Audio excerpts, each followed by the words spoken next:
Hello everyone, study focus with Ajit में आपका स्वागत है। दोस्तों, हम विलोपन विधि से समीकरण हल करना सीखेंगे। तो चलिए बिना समय गंवाए हम स्टार्ट करते हैं अपने वीडियो को।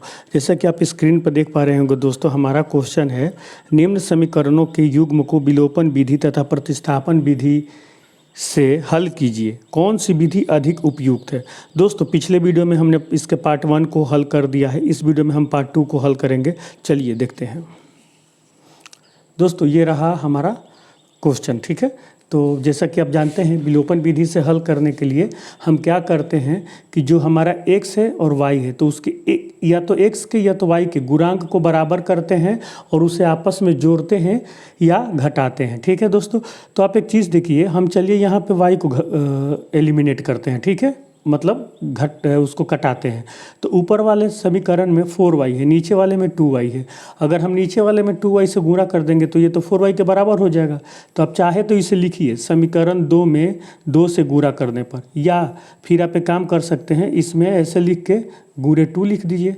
इसका मतलब इस समीकरण में 2 से गुणा होगा और ऊपर वाले में कुछ नहीं है तो हम इससे 1 से गुणा कर सकते हैं, वो तो उतना ही होगा। चलिए दोस्तों, तो आप लिखिए इसको, इससे 1 में गुणा करेंगे तो उतना ही रहेगा, 3x + 4y = 10।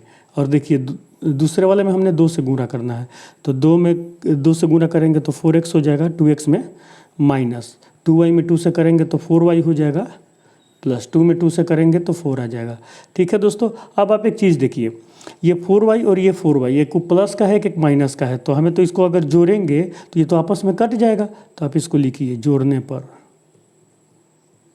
आपको ये लिखना है दोस्तों। तो 3x और 4x कितना हो जाएगा आपका, 7x हो जाएगा। और ये देखिए 4y प्लस है माइनस 4y, ये तो कट गया, बराबर 10 और 4 कितना हो गया दोस्तों, 14। तो यह x बराबर 14/7 या x बराबर 2 आ गया ना, x का मान। अब क्या कीजिए कि x का मान या तो समीकरण 1 या समीकरण 2 में रख दीजिए। तो चलिए लिखिए, x का मान हम समीकरण 1 में रखते हैं। x का मान समीकरण 1 में रखने पर, समीकरण 1 में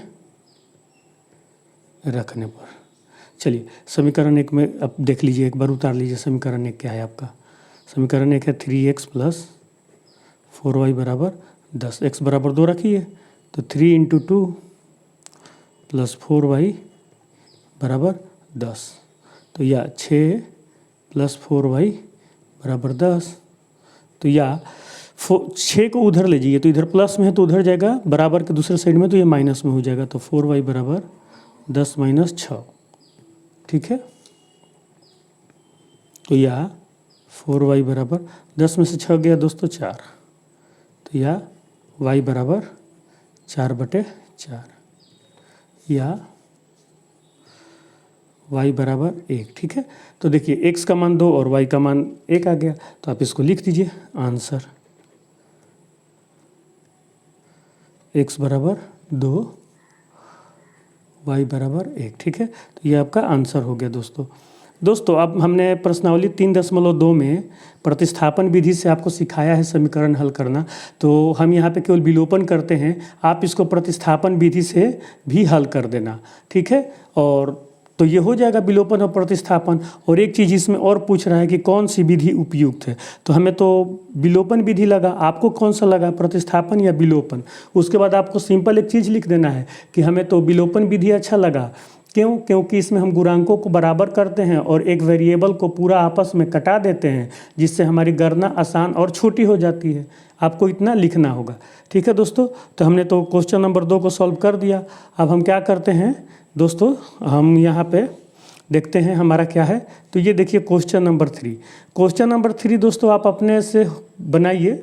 अगर कोई भी डाउट आता है आपको तो आप हमें कमेंट में भेजिए, मैं इसको क्वेश्चन नंबर 3 को भी सॉल्व कर दूंगा। अब मैं आपको क्वेश्चन नंबर 4 सॉल्व करके दिखाता हूँ। चलिए स्टार्ट करते हैं क्वेश्चन नंबर 4 को। देखिए दोस्तों, ये है हमारा क्वेश्चन नंबर 4। तो आप घबराइएगा मत, क्योंकि ये भिन्न में है, तो आप क्या कीजिए कि पहले इसको भिन्न को हल कर लीजिए। तो हम इसको हल करते हैं। चलिए देखिए, हमारा पहले इसको लेते हैं, x/2 + 2y/3 = -1, ठीक है। अब 2 और 3 का एलसीएम कितना होता है दोस्तों? 6 होता है। तो आपको होप कि ये कैलकुलेशन आती होगी। अगर ये इसमें भी किसी को डाउट है तो आप मुझसे कमेंट में पूछिए, मैं एक वीडियो बना दूंगा कि भिन्न का जोड़ कैसे करते हैं। तो देखिए 2 से 6 में आप भाग दे दीजिए तो 3 बार में कटेगा, 3 से इसमें गुना कर दीजिए तो ये हो जाएगा आपका 3x प्लस 3 से 6 में भाग दीजिए 2 बार में जाएगा, 2 से उसमें गुना कर दीजिए ऊपर वाले में तो 4y बराबर -1। अब देखिए दोस्तों ये आपका क्रॉस मल्टीप्लिकेशन है।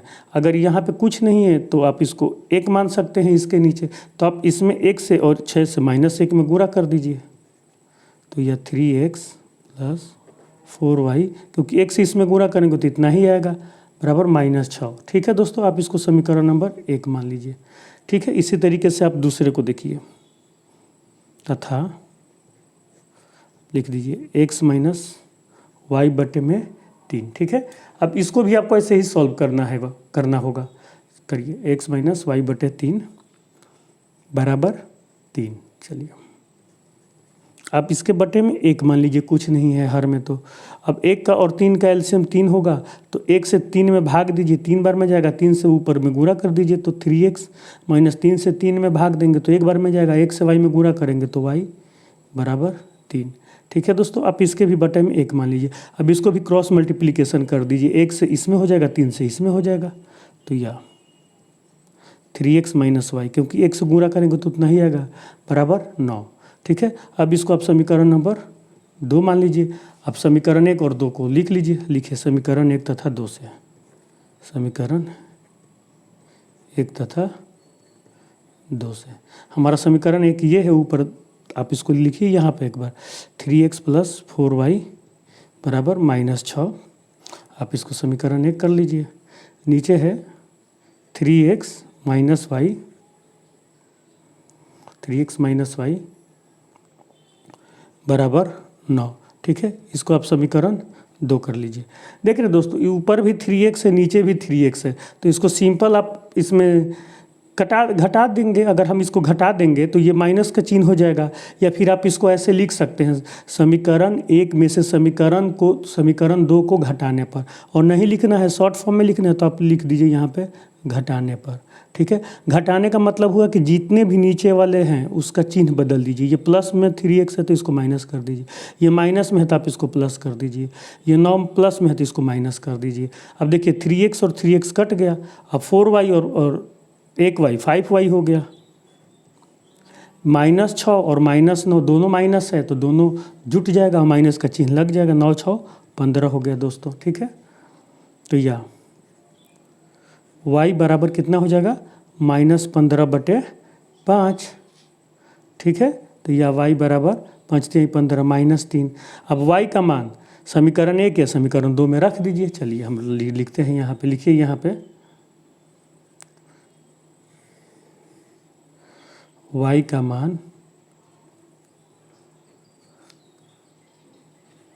समीकरण 1 में रखने पर, देखिए समीकरण 1 क्या है आपका, 3x माइनस वाई बराबर 9, और y का मान -3 आया है तो आप इसको रखिए, 3x माइनस का चिन्ह है तो माइनस, y का मान -3 है तो आप इसको ब्रैकेट में रखिए बराबर 9। तो यह 3x minus into minus plus हो जाता है, +3 बराबर 9। तो यह 3x बराबर 9, इधर 3 प्लस में है, दूसरे साइड जाएगा बराबर का तो ये इसका चिन्ह बदल जाएगा तो -3। तो यह x बराबर 9 में से 3 गया दोस्तों 6, सॉरी 3x बराबर 6, यह 3x है तो x बराबर कितना हो जाएगा, 6 बटे में 3। क्यों? क्योंकि इधर गुणा में तो उधर भाग में हो जाएगा। तो यह x बराबर 2। देख रहे हैं आपका आंसर आ गया दोस्तों, आंसर x बराबर 2, y बराबर -3। और आप इसको लिख देना कि हमें विलोपन विधि उपयुक्त लगा। क्यों? क्योंकि इसमें हम गुणांकों को बराबर करते हैं तथा एक चर वेरिएबल को कटा देते हैं, जिससे हमारी गणना आसान हो जाती है। और इसका प्रतिस्थापन विधि से आप, जैसा कि पिछले वीडियो में हमने सिखाया है, आप प्रतिस्थापन विधि से इसको हल कर दीजिए। दोस्तों हम यहाँ पे क्लास 10 का पूरा एनसीईआरटी का एक एक सवाल हल करा रहे हैं। इसलिए आप इस चैनल को सब्सक्राइब कर लें ताकि आप अच्छे से एक एक सवाल को हल करना सीख जाएं, जिससे आपके बोर्ड में अच्छे मार्क्स आएँ। दोस्तों, अगर यह वीडियो आपको अच्छा लगा तो आप इसे लाइक करें। अगर अभी तक आपने चैनल को सब्सक्राइब नहीं किया तो चैनल को सब्सक्राइब करता था दोस्तों के साथ शेयर करना मत भूलें। मिलते हैं अगले वीडियो में, तब तक के लिए थैंक्स।